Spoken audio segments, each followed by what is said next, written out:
Ramai gugatan, kronologi, dan ada diduga punya putri lagi yang tak diakui selama 24 tahun. Kasus mengejutkan kini menyeret nama penyanyi dangdut Denada Elizabeth Anggia Ayu Tambunan. Ia digugat secara perdata oleh seorang pria bernama Reza Rizky Rosano. Gugatan tersebut diajukan dengan tudingan penelantaran buah hati sejak kecil hingga dewasa.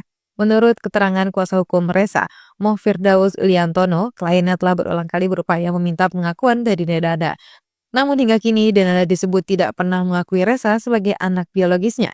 Bahkan disebut tidak pernah memberikan nafkah dalam bentuk apapun sejak Reza masih kecil. Firdaus mengungkapkan bahwa sekitar 24 tahun lalu, Reza dibawa dari Jakarta ke Banyuwangi dan kemudian dititipkan kepada keluarga Denada. Karena kesibukan keluarga, Reza akhirnya dirawat oleh adik dari Emilia Contessa, ibu Denada.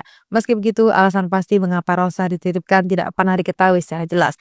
Yang diyakini oleh pihak penggugat, Denada tidak ingin terlihat memiliki anak di hadapan publik.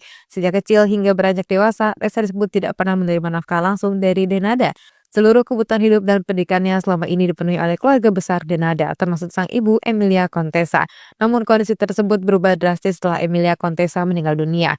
Perekonomian keluarga memburuk hingga tidak memiliki penghasilan tetap. Akibat keterbatasan biaya, Reza yang sempat mengenyam pendidikan perguruan tinggi terpaksa menghentikan kuliahnya di tengah jalan.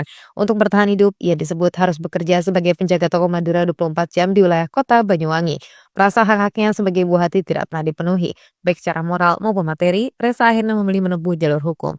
Gugatan yang diajukan menuding Denada telah melakukan perbuatan melawan hukum berupa penelantaran buah hati kandung. Dalam gugatan tersebut, pihak penggugat juga mengajukan tuntutan ganti rugi dengan nilai miliaran rupiah. Nominal tersebut dihitung berdasarkan biaya pendidikan sejak tingkat sekolah dasar hingga sekolah menengah atas, serta biaya hidup yang seharusnya menjadi tanggung jawab orang tua. Kuasa hukum Reza mengklaim telah mengantongi sejumlah bukti yang menunjukkan hubungan biologis antara Reza dan Denada. Namun bukti-bukti tersebut belum dipaparkan secara terbuka karena perkara masih berada di dalam tahap mediasi di Pengadilan Negeri Banyuwangi. Hingga kini pengadilan telah menggelar satu kali sidang mediasi. Namun Denada disebut tidak hadir memenuhi panggilan pengadilan. Meski demikian, pihak penggugat masih membuka peluang penyelesaian secara kekeluargaan apabila terdapat itikat baik dari pihak penggugat.